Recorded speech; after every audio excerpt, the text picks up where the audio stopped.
दोस्तों, आज की वीडियो में देखिए दरबारी एंकर मानक, जो कांग्रेस की चमचागिरी में पीएचडी कर चुका है, कैसे खान सर को जबरदस्ती राजनीति में घुसाने की कोशिश करता है। ऊपर से कहता है कि भारत की विदेश नीति फेल है, कोई साथ नहीं दे रहा, लेकिन फिर जो खान सर ने उसकी ऐसी क्लास लगाई ना, मानो जैसे करंट लग गया हो। कांग्रेस के कुकर्मों की भी धज्जियां उड़ा दी, एक एक करके कुकर्मों की ऐसी पोल खोली कि दरबारी की बोलती बंद हो गई। और जब बात आई बाबा साहेब अम्बेडकर की, तो खान सर ने जो दिल छू लेने वाली बात कही, वो सुनकर आपका दिल कहेगा यही है असली भारत। तो भाई पहले वीडियो को लाइक ठोको, चैनल को सब्सक्राइब करो और चलो शुरू करते हैं असली ज्ञान की क्लास। पिक्चर चालू करो बे। बहुत सारे लोग ये कहते हैं कि आप राजनीति में आने की भूमिका बना रहे हैं। नहीं, क्यों हमको पॉलिटिक्स में आना चाहते हैं। हम स्पष्ट बोल रहे हैं, हम नहीं जा रहे हैं। अब हम किस तरह से बोले, हनुमान जी थोड़े जो सीधा चीर के राम दिखा देंगे यहाँ पर। सवाल को यही तो हम कह रहे हैं, भीड़ तंत्र हो जाए। आप अगर अपनी समस्या कहिए तो लोग कहते हैं कि आप ये आना चाहते हैं, इसके या तो आप राजनीति में आने में कोई दिक्कत नहीं है, सबको आना चाहिए। अच्छा, हमको सिखा रिया है क्या आपके अंदर कभी भी 1-2%, 10% आवाज नहीं आती कि नहीं जाइए किस दिन? हमारा काम एजुकेशन है और हम अभी पढ़ा रहे हैं, बट हमको एग्रीकल्चर वालों के लिए वर्क करना है यहाँ पे। हमको इससे ही फुर्सत नहीं मिलती। बदलाव जो आप लाते हैं वो तो राजनीति में आके ही ला सकते हैं। ऐसा कुछ नहीं है, बदलाव ला सकते हैं। आज भी हम कोई राजनीति में नहीं है, लेकिन एजुकेशन में आज भी बदलाव ला दिए। आज किसी बच्चे को पढ़ना रहेगा, वो अपने एजुकेशन मिनिस्टर को नहीं खोजेगा, खान सर को खोजेगा। ये हम गारंटी बोलते हैं। किसी राज्य के एजुकेशन मिनिस्टर से पूछ नहीं जाएगा उनके पास।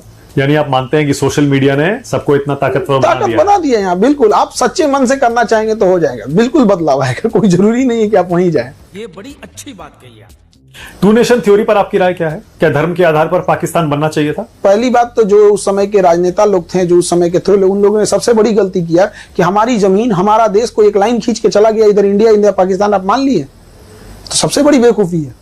पहला डिसीजन होना चाहिए कि हमें रेड क्लिफ लाइन नहीं चाहिए, पूरा पाकिस्तान हमारा है।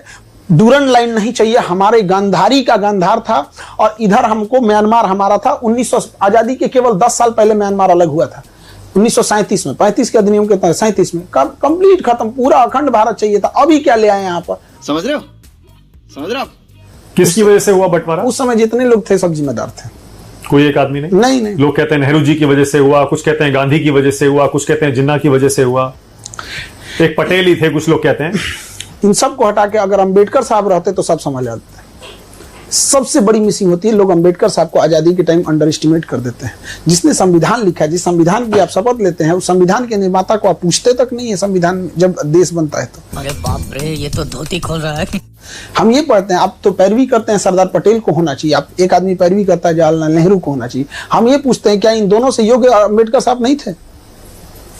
आप इन्हीं से पूछिए कि आप दोनों से योग्य थे कि नहीं थे। अंबेडकर साहब वो व्यक्ति थे जिनके हाथ में था एक अलग देश बनाना। 1932 रैमजे मैकडोनाल्ड प्रधानमंत्री, लंदन में बैठ के गोल में सम्मेलन चल रहा था, गांधी जी और वहां खड़े थे। वापस आए, इन्होंने कहा कि मुझे दलितों के लिए अलग देश नहीं चाहिए, बल्कि मुझे उनके लिए आरक्षण चाहिए ताकि मैं उनका उत्थान कर सकूं। क्या जिन्ना से कम पावरफुल थे अंबेडकर साहब? नहीं, उनकी देशभक्ति पे सवाल उठा देते हैं सर। अगर वो चाहते तो वो जैसे जिन्ना ने बनाया था बना सकते थे। सबसे योग्य कोई व्यक्ति था उस समय तो अंबेडकर साहब, जिसकी कोई चर्चा नहीं। उन्हीं को प्रधानमंत्री बिल्कुल होना चाहिए, तो सब लोग एक्सेप्ट कर लेते, इवन जिन्ना भी एक्सेप्ट कर लेता, इधर इंडिया भी एक्सेप्ट कर लेता। लेकिन अपना पर्सनल ईगो में वो एक इंसान छोटी जाति से आता है, वहां भी दिखा दिया लोगों ने। तो गांधी जी जिम्मेदार हैं? बिल्कुल, सारे लोग एकदम गांधी हो जाए, अम्बेडकर, जिन्ना हो जाए, जितने लोग अंबेडकर साहब रहते तो एक्सेप्टेंस देखिए, कुछ ऐसे लोग होते हैं जिनका एक्सेप्टेंस सब करता है। अंबेडकर साहब का एक्सेप्टेंस जिन्ना को भी करना पड़ता। अगर वो बन जाते प्रधानमंत्री अंबेडकर जी, तो आज देश अलग होता, अलग स्थिति में बिल्कुल रहता। आज वो स्थिति नहीं होती, पिछड़ों की, दलितों की बहुत सुधार, बहुत सुधार रहता। आज आप बताइए, संविधान में आपको कोई कमियां दिखती हैं? जो कुछ रही जरूरत के हिसाब से हम लोग सुधार देते हैं यहाँ पे, लेकिन कितना अथक प्रयास करके उन्होंने बताया। लेकिन बात यहाँ है ना कि यहाँ 2 ऑप्शन दिए जाते हैं, नेहरू अच्छे कि पटेल अच्छे। कहे भैया अंबेडकर साहब को कहेगा आप किए? बोलो नहीं, मुझे समझ में नहीं आ रहा। आप तो बिहार में पले बड़े, यही रहते हैं, यहाँ के समाज को, राजनीति को समझते हैं। बिहार की राजनीति तो हमेशा से जात पर ही चली है, जाति पे वोट पड़ता है ना, पड़ता ही है। बिल्कुल, जातिवाद कूट कूट के भरा हुआ है यहाँ पर, सब में है। तो चीजें बहुत बड़े, और यूपी बिहार में तो इतना ज्यादा है, आप भी जानते हैं। लोग तेरे को बताते थे। तो ये तो चीजें समाज में बदलाव धीरे धीरे होगा। जब समाज पैसे और एजुकेशन दोनों कमाएगा तभी जाके बदलेगा। पर कोई तो वजह होगी ना कि सरकार भी तैयार हो गई। बीजेपी कभी नहीं मानती थी, जाति गणना की मांग कभी नहीं मानी, आप बार इस बार मान ली। बीजेपी मान ली। मैं कह रहा हूं, मान ली फिर बीजेपी नहीं रहा है। ये तो आप बताइए, अगर गवर्नमेंट ने मांगी है तो ये तो उसके स्पोक्स पर्सन बताएंगे। इसका मतलब बहुत इंपॉर्टेंट मुद्दा है, मैं ये कहना चाह रहा हूँ। हाँ बेटा, लगता है तुम गू खा के ही मानोगे। इसका मतलब लोग भी शायद चाहते हैं ओबीसी राजनीति के लोग, में SC, मुद्दा ST नहीं के लोग। होता है। राजनीति में एक ही मुद्दा इंपॉर्टेंट होता है कि हमको वोट किस चीज से मिलेगा। इंपॉर्टेंट तो ये भी मुद्दा है कि एजुकेशन पे से टैक्स हटाना चाहिए, क्या हट गया? यहाँ पॉलिटिक्स में मुद्दा बस ये होता है कि हमको वोट किससे मिलेगा। दूसरा, जो गवर्नमेंट की चीज है वो गवर्नमेंट का इंसान बताएगा क्यों लाया। पर हिंदुस्तान के रिश्ते इजराइल ईरान दोनों से अच्छे रहे, अच्छे दोनों से हैं। पर हाल के दिनों में विपक्ष कहता है कि इन्होंने तो देखिए इजराइल से दोस्ती के चक्कर में ईरान को और पूरे मिडिल ईस्ट को इन्होंने त्याग दिया है और ये लॉन्ग टर्म में हमको बहुत भारी पड़ेगा। देखिए, इजराइल से हमें टेक्नोलॉजी मिलता है, बट रणनीतिक रूप से मिडिल ईस्ट जो है वो हमें वहां से सस्ते पेट्रोल मिल जाते हैं, हम अपने सामान को वहां बेच देते हैं, हमारा वहां रोजगार है। बट यहाँ पे तीन चीज समझना पड़ेगा। अरब और ईरान ये बड़े दुश्मन हैं। अरब चाहता है कि ईरान खत्म हो जाए, तो हम लोग इसमें बैलेंस बना के चल रहे हैं, किसी से नहीं है। हाँ, ये जरूर है कि ईरान को लेकर चाइना मजबूत स्थिति में आ गया है, क्योंकि चाइना ओपनली ईरान का सपोर्ट किया है। तो लेकिन ईरान भी समझदार है, वो चाइना और इंडिया के बीच में वो भी बैलेंस लेके चलेगा। आप क्रोनोलॉजी समझ लीजिए। जैसे हम लोग ईरान और इजराइल में बैलेंस लेके चल रहे हैं, वो हमें बैलेंस लेके चलेगा। लेकिन ईरान अगर गया तो समझिए कि हम लोग का वेस्ट मिडिल ईस्ट में जाना या फिर सेंट्रल एशिया में जाना, पेट्रोलियम, ये सारी चीजें महंगी हो जाएगी। कुछ लोग तो कहते हैं हमारी फॉरेन पॉलिसी एकदम फेल हो गई है। एक देश हमारे साथ ऑपरेशन सिंदूर में खड़ा नहीं हुआ, जो आसपास के हमारे पड़ोसी हैं वो भी हमारे साथ नहीं है। अबे साले, तेरा तो गेम बजाना पड़ेगा।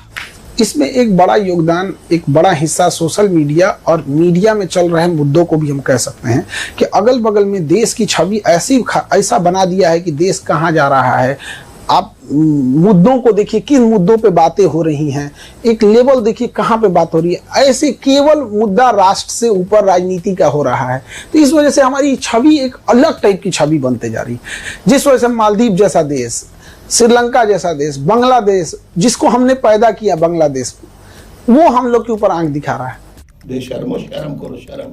तो हमारी जो छवि है ना विश्व गुरु की, या हमारी जो छवि थी वसुधैव कुटुंबकम की, हमारी छवि राइट विंग की ओर ज्यादा मिटती जा रही है।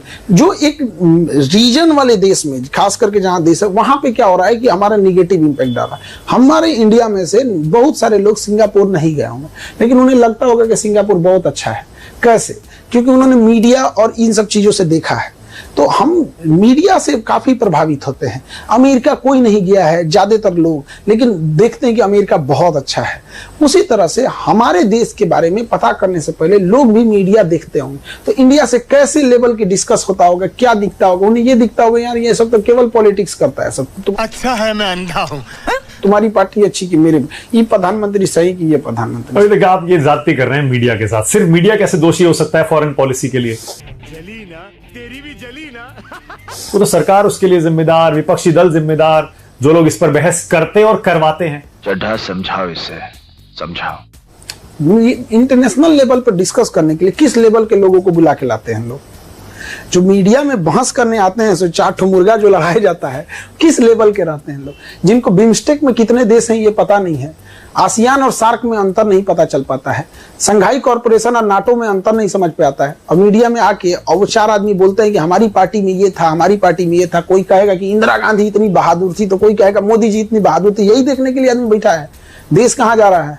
कैसी लगी आगे स्वाद? आपको लगता है ट्रंप ने ही सीज फायर कराया था? सबसे पहले ट्वीट उन्होंने ही किया था और ये बड़ा मुद्दा बन चुका है, क्योंकि आपने सीज फायर का जिक्र किया इसीलिए पूछ रहा हूं। ये तो मुद्दा बहुत था। ट्रंप ऐसे भी बड़बोला आदमी है, वो कुछ भी बोल देता है। तो ट्रंप पे भरोसा करना बहुत बेवकूफी है। मोदी जी को करना क्या चाहिए कि ईरान और इजराइल वाले मैटर में और अमेरिका वाले मैटर में इन्हें ट्वीट करना चाहिए कि मैंने अमेरिका और ईरान का सीज फायर करा दिया, यहाँ पर बदला बराबर। लेट ट्रंप, तुम उधर करेगा तो हम इधर करते हैं। वो अमेरिका है, वो इसलिए कोई अमेरिका नहीं उनको है। कोई। खान सर, अब मेरा एक रैपिड फायर राउंड, मैं छोटे छोटे नाम लूंगा, एक एक नाम लूंगा, जो पहला शब्द आपके जहन में आता है आपको वो बोलना है। बोल बोल। आराम से। हाँ हाँ। ओके। राहुल गांधी। कांग्रेस के नेता हैं, बहुत संघर्ष कर रहे हैं। आप पसंद करते हैं? हमारे पसंद को हमसे आप 10 नेता का नाम पूछेंगे, हम कहेंगे 10 को पसंद करते हैं। ओके। करवाली बेइज्जती। प्रियंका गांधी। अच्छी बहन है उनकी। सोनिया गांधी। सब एक ही पार्टी से पूछेंगे। अरे बहुत लंबी लिस्ट है। राजीव गांधी। दूसरे के कहने के वजह से कई डिसीजन लिए जो इनको बहुत बुरा खामियाजा भुगतना पड़ा। चाहे वो सुप्रीम कोर्ट का वर्डिक्ट बदलना पड़ा, साहबानों वाले केस में इन्होंने पता नहीं क्यों ऐसा काम कर दिया, नहीं समझ में आया। जबकि सुप्रीम कोर्ट ने डिसीजन दिया था, मान लेना चाहिए था।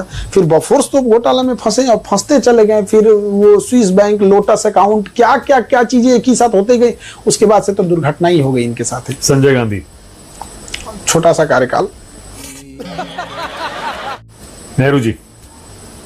अंधेरी गली के मुहाने पे जिसको देश पे छोड़ के गए थे सब, जवाहरलाल नेहरू को, तो नेहरू को वर्ल्ड लीडर बनने की अगर चाहत ना होती, वर्ल्ड लीडर बनने की चाहत ना होती, तो देश का ये हाल नहीं हुआ रहता। चाइना पे बिना मतलब का भरोसा करना, कश्मीर का मुद्दा लेके जाना, यूएनओ में लेके जाना, अपने आप को यूएनओ का महासचिव बनाने की ये सोच लेना, बिल्कुल एकदम गलत। चाइना के प्रति तो इनसे घटिया नीति कोई लाया ही नहीं था। ये बड़ी अच्छी बात कही आप। बाबा साहब अम्बेडकर। अनमैचेबल। चेहरा खिल गया एकदम अम्बेडकर जी का नाम आते ही। अनमैचेबल, अम्बेडकर साहब अनमैचेबल। और ये तो आप कह ही चुके कि उनको पहला प्रधानमंत्री बनना चाहिए था देश का। ये सरदार पटेल।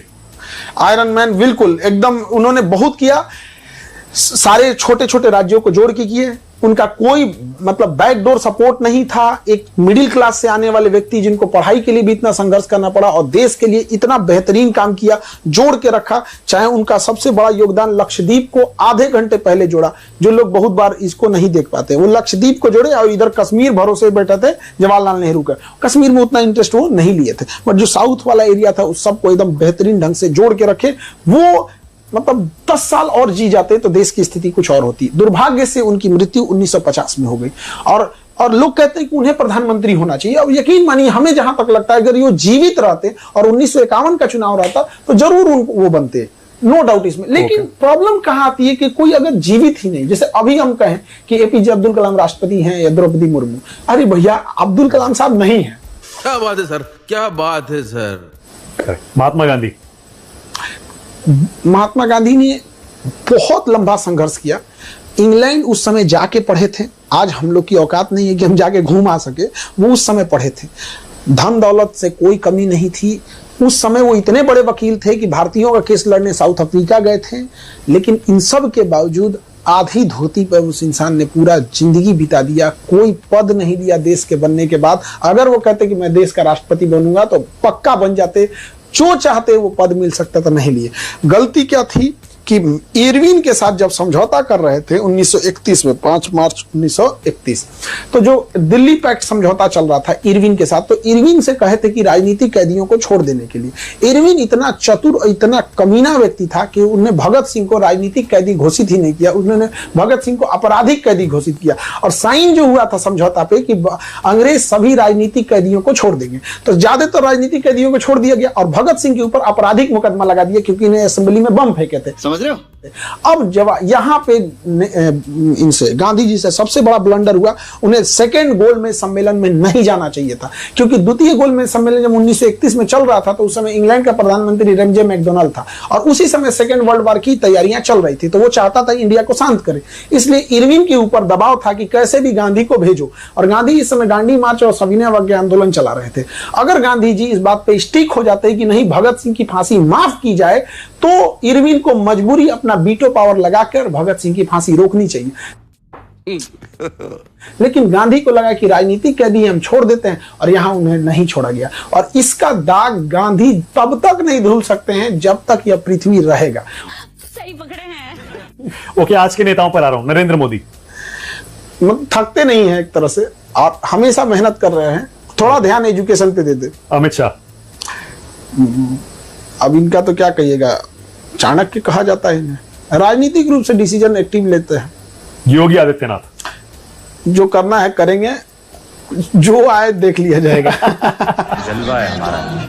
असदुद्दीन ओवैसी। अभी इधर जो विदेश ऑपरेशन सिंदूर के बाद जो हमारे डेलीगेट गए थे, वो उन्होंने बहुत बढ़िया वहां पे जो मिडिल ईस्ट हो गया या अरब देश में हो गया, जो बेहतरीन ढंग से पाकिस्तान को धोया उस इंसान ने। कंप्लीट अपना वो जो एक स्टेटस था, जो एक पहचान थी, छवि थी, कंप्लीट बदल दिया उन्होंने। ऐसे देश के मुद्दे पे सबको एक होके रहना चाहिए। ये हुई ना बात, मजा आया।